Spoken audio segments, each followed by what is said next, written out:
This is Hidden Killers with Tony Bruschi. Here now, Tony Bruschi.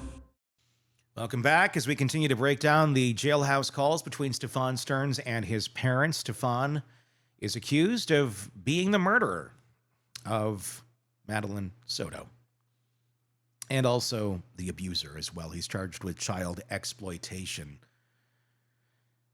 He's a monster for all intents and purposes. In this call, we're going to hear something new. The official news that prosecutors are seeking the death penalty.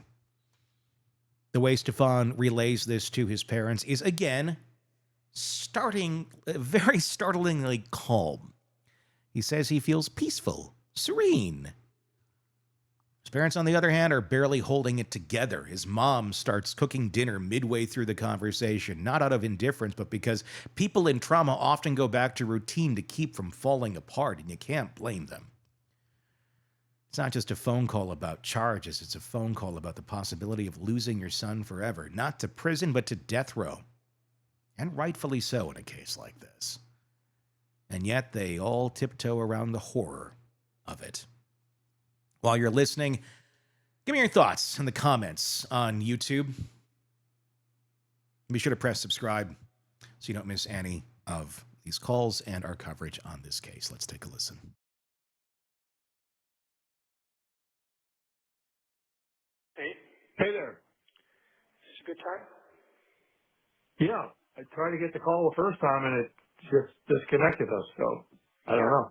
When it goes to voicemail, it just auto refuses. No, it didn't go to voicemail. I was trying to pick it up. So. Okay. Are you at home? Yes. Why? Oh, I was just wondering if you were around, if both of you guys were there. We're both here. All right. So did you hear from my attorney yet? Yes.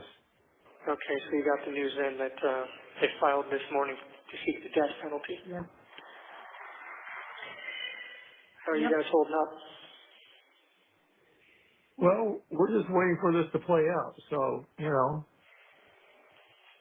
Yeah. So Debbie, your mother said that you were officially charged with murder. I didn't know about seeking the death penalty. I didn't hear that. Yeah. Well, it was always a possibility. And the level they charged me at, obviously, if they seek it, there's a good chance that they can get it.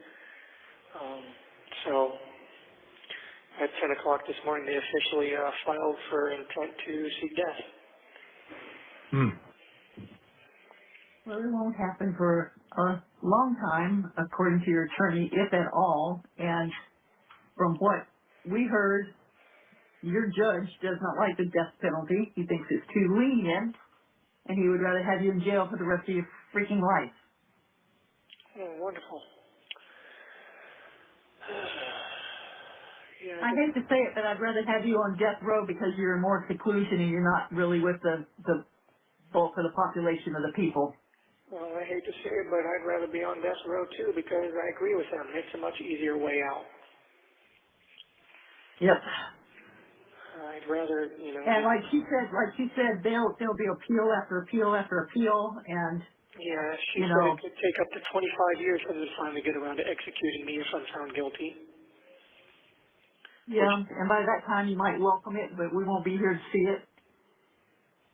By that time, it's about all I've got in me to serve anyway, so. Yeah. I'll see what the point is. They said you were put.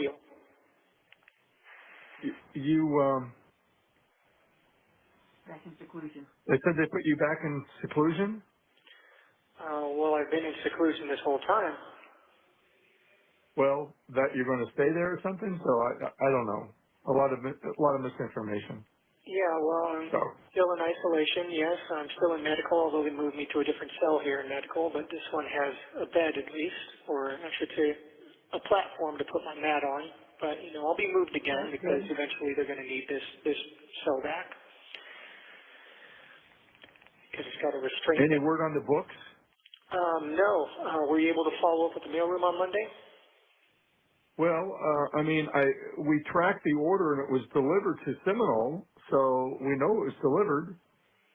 Yeah. I don't know how to get a hold of anybody. Oh, okay. You can't call the facility here and ask to be transferred to the mailroom or something?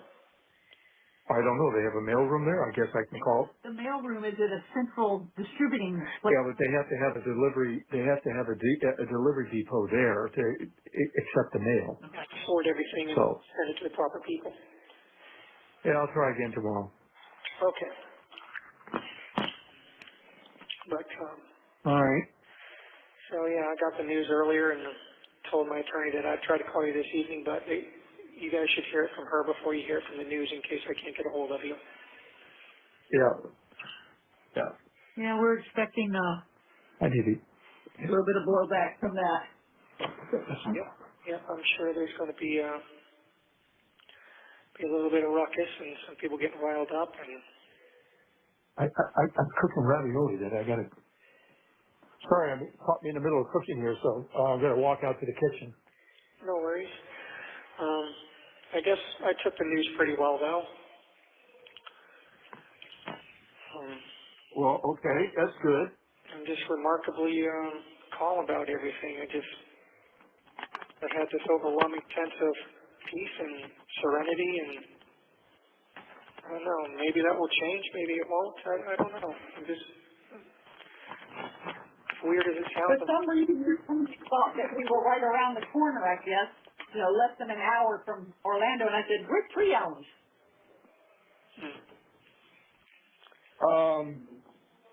So, I mean,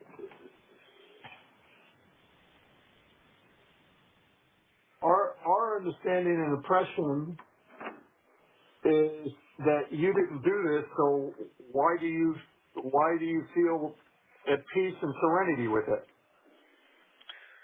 I don't know. I guess whatever happens, I don't know. Yeah, I mean, are you going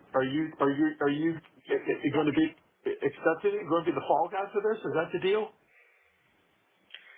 Well, I think between that and the prospect of spending the rest of my natural life in a very miserable place before I eventually die alone with no one to care about me or give a shit that I've passed on, I don't know. I think. Well, I think whoever's involved in this needs to have justice served on them.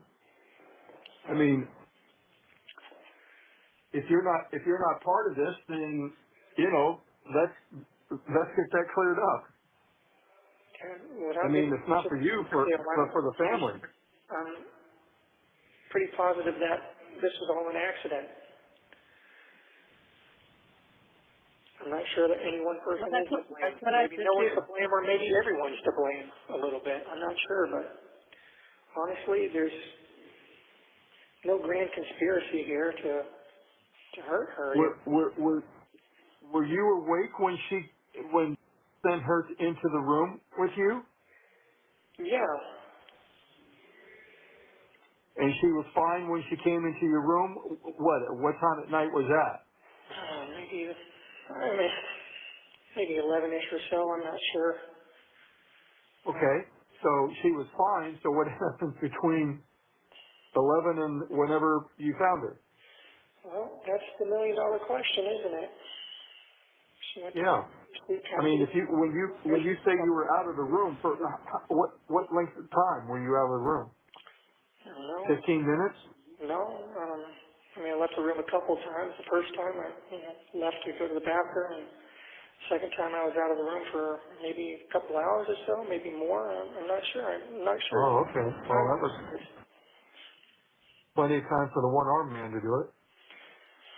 Well, without getting into too much detail, she was acting kind of weird before she went to sleep, so I don't know what was going on there. But, acting weird, like having difficulty? Just strange behavior, acting loopy. Oh. Yeah. So I'm not sure. Did she have been drugged?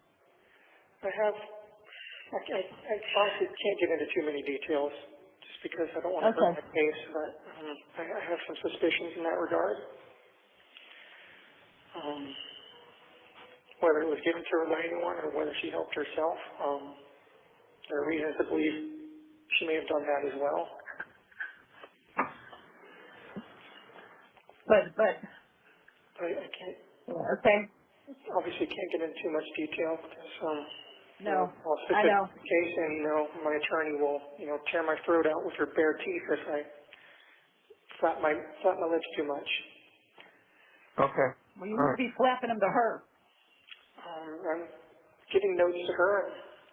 One of the social workers whose specialty is dealing with people who are looking at the death penalty, she'll be here Monday, so I'll pass some more notes through her to my attorney, Alicia, and I guess some more lawyers are going to be hopping on board at this point. There's going to be a whole team working on this. But Four more attorneys. it's going to be an all-hands-on-deck kind of thing. Well,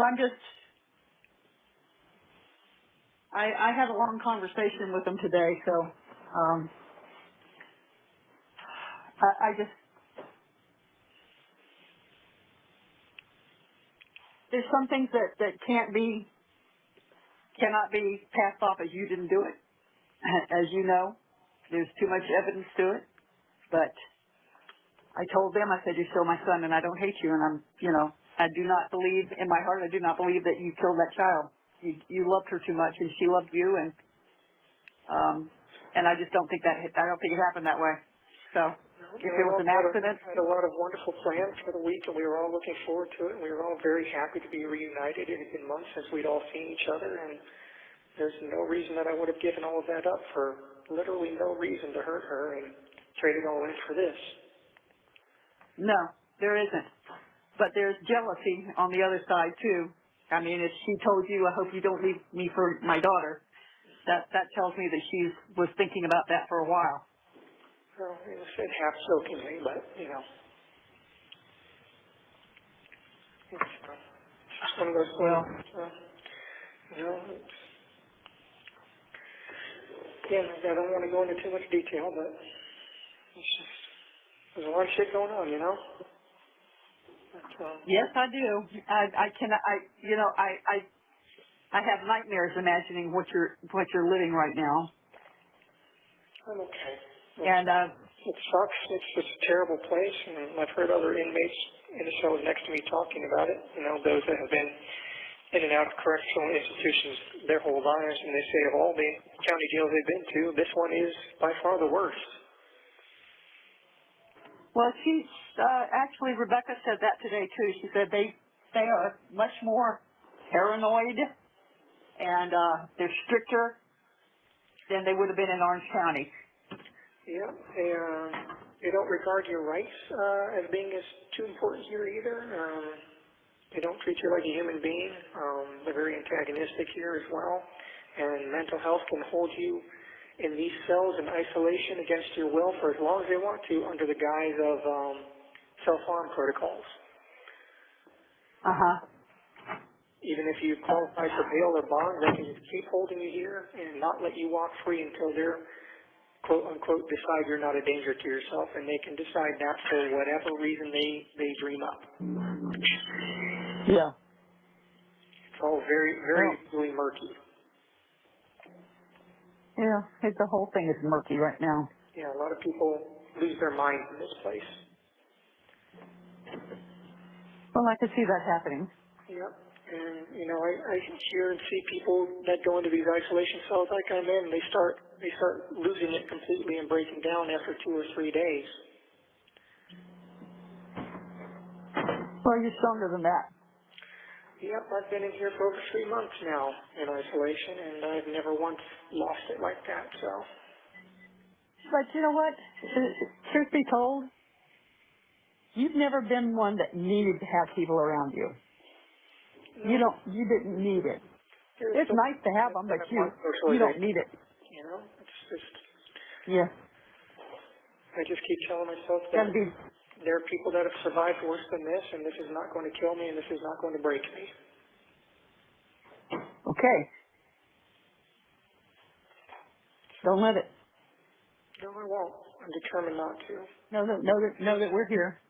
And I keep telling myself. I understand that if we can get this car sold, or we can get some money for your account there, I understand that you can actually, like, maybe pay $5 to see a movie or something on those tablets. I don't know about It's like a penny. I don't know if it's a penny a word or what it is with the text messages, but you have to keep them brief. Okay. Hey, while I'm thinking of it, can you, that smart connections or communications, can you send your passwords for some of your accounts, especially Spotify, because I keep getting billed for monthly for Spotify? There's the 1 minute number. Yeah, I can try to pass those along to you. Or give them to your attorney and have her do it. If nothing else, I'll do it to the social worker on Monday. But I keep telling myself every day, repeating this mantra, patience and faith, patience and faith. I just have to have patience and faith. Yes, you do. And I keep praying to God for deliverance, and I just have this overwhelming sense of serenity, and I hope that's His way of telling me it's all going to be okay. Even if not, it's regardless. What it is, Stephan, it's His way of letting you know that regardless of what happens on earth, you've asked for forgiveness, He's forgiven you, and you're not going to be penalized further. I'll try to call you back in 15 minutes, but if you don't hear from me, I'll call back in the next couple of days. Okay. Love you. Love you too. Bye. What did you get out of that one? Tell me in the comments section on YouTube. Stephan's claim of serenity here, it might sound spiritual. It also fits a familiar psychological profile, which some experts call detachment under threat. What does that mean? Exactly what it sounds like. He's able to completely remove himself mentally from the situation because the ultimate threat he is facing is, in fact, death. The mind can do amazing things when faced with that prospect. His parents, meanwhile, start asking sharper questions. There's a moment where his mom says, "You were forced into this, weren't you?" It's speculation, yes, but it's also the grasping for innocence, a line of a possibility in a sea of doubt. Something else must be at play here, trying to wrap your mind around that your son is charged with what he's charged with, and the hard evidence that exists of what he did with that little girl is staring you in the face. There is no negotiating that.